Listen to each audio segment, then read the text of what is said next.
Welcome back guys, this is Jerry and that's my friend Vishal.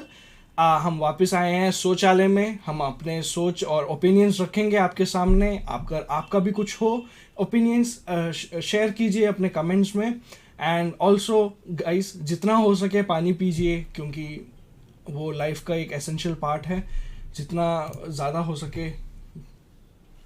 Where is my बिल्कुल पीना चाहिए। बिल्कुल पीना पिए। चाहिए। हाँ, पानी जितना हो सके पिए, हाइड्रेट करते रहिए अपने आप को, क्योंकि वो बहुत अभी ज़रूरी गर्मियां भी चीज़ है। आने वाली है। 100, हाँ जी, गर्मी भी आ रही है। ओके, आज के लिए विशाल हमारे पास है chaos unfolds as Pakistan's parliament convenes after election। तो आई थिंक वहाँ पे इलेक्शन होने के बाद पाकिस्तान पार्लियामेंट में कुछ chaos हुआ है।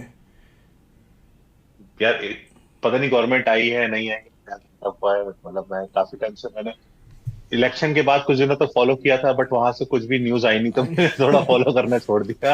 ये वो कह रहा है, मगर जब कुछ हो जाएगा तो अपने आप पता चल जाएगा, देखी जाएगी। हाँ, तो लेट्स सी, आई गेस इस वीडियो में हमें कुछ कुछ कुछ हिंट्स मिले मिलेगी। गवर्नमेंट का। और हाँ, और क्या केओस हुआ है वहां पे, लेट्स सी क्या होता है। Let's see. All right,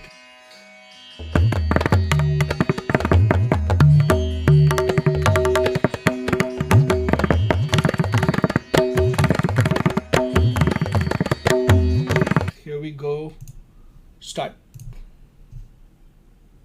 Speaking of vindictive politics, Pakistan's parliament convened today. It was the first sitting of the newly elected lawmakers. What happened next was predictable. Protests, chaos and drama. It started with members of Imran Khan's party, that is the PTI. They entered the assembly hall with placards and posters. And they read, "Release Imran Khan." Then came Nawaz Sharif. He was returning to parliament after 7 years, but it was a comeback worth forgetting.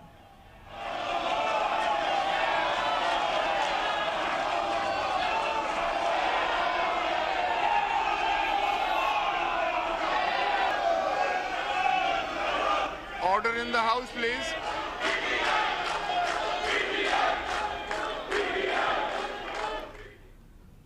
The sloganeering was non-stop. PTI lawmakers chanted, "Vote Chor," meaning vote thief. Of course, the Sharif camp had to respond, so they shouted, "Ghadi Chor," meaning watch thief. Now, for those wondering, that's one of the cases against Imran Khan, that he siphoned off luxury watches. Now, Imran Khan himself is in jail, but his presence loomed over the parliament building, in fact, inside it too. Because some PTI lawmakers turned up wearing Imran Khan masks, quite good ones too. All this chaos delayed the parliament session. It began almost 1 hour late. The first order of business was the swearing in. Around 302 lawmakers took the oath, including Nawaz Sharif, his brother Shehbaz, and Asif Ali Zardari, also Bilawal Bhutto Zardari. So all the key players have taken oath. What happens next? More elections. These lawmakers will elect Pakistan's new office bearers, the Speaker, the Deputy Speaker, and of course the Prime Minister. That vote is expected over the weekend. All bets are on Shehbaz Sharif. He's the joint candidate of the Sharifs and the Bhuttos. But don't write the PTI off. We did that during the general election. We saw how that played out. Imran Khan's party, the PTI, has put forward its own prime ministerial candidate. His name is Omar Ayub. Omar is the General Secretary of PTI. He's also the grandson of former President Ayub Khan. So that's where things stand.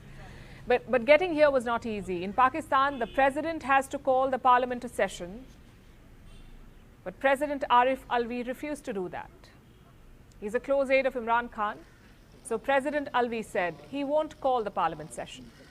Now, this presented a constitutional crisis because there's a deadline to convene the first session of parliament. It must be convened within 21 days of the election.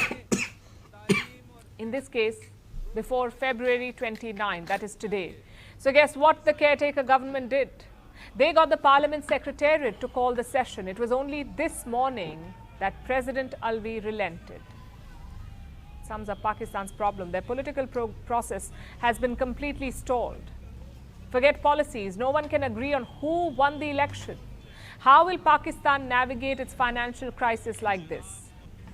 Islamabad is counting on outside support, outside help, and China is giving them a post-election gift, it seems. Pakistan was due to repay a $2 billion loan next month, in the month of March, but Beijing has rolled it over. Basically, they don't have to repay now, they can repay next year. Oh, And it's not just China. The United States is also backing Pakistan's new government. They want Islamabad to approach the IMF again. Pakistan's new government must immediately prioritize the economic situation because the policies over the next several months will be crucial to maintaining economic stability for Pakistanis. And we urge Pakistan to continue working with the IMF and other international financial institutions towards macroeconomic reforms. That seems to be the plan. Nawaz Sharif says fixing the economy will be the top priority. There is also talk of another IMF bailout. Imran Khan is opposing it, though. He has written a letter to the IMF chief. And what does it say? It says that Pakistan's election results should be audited. Only then should the loan be given. The IMF, the International Monetary Fund, has not reacted to the letter yet. But since the US does not mind, neither will the fund. That's how it works, it seems. Which brings us to Pakistan's economy. Will another IMF loan be enough for Pakistan? Not unless structural changes are made. Pakistan's mess is the result of mismanagement and corruption over many years. A prime example of that is the PIA, the Pakistan International Airlines. It used to be the flag carrier of the country, but this year it was put up for sale. Why? Because the losses kept mounting. In 2022, the PIA lost almost $300 million. Total losses since 2012. $7 billion. It's basically a sinking ship. So the crew is jumping overboard, like Mariam Raza. She was a crew member on board a PIA flight to Canada. She went from Pakistan to Canada, and once they landed there, she disappeared.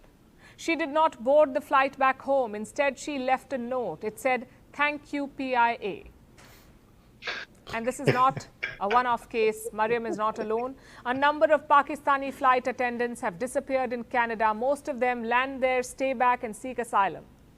Pakistan blames it on Canada's relaxed rules, but clearly that's not the only problem. Wages are low, the company's future is uncertain, and the country is stumbling from one loan to the next. Only a stable and reformist government can help Pakistan. And this is not that government.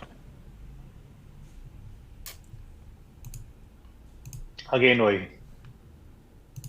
कि जब तक stable नहीं होगी government या stable structural reforms नहीं लाएंगे तब तक कुछ नहीं होगा. this is the time, man.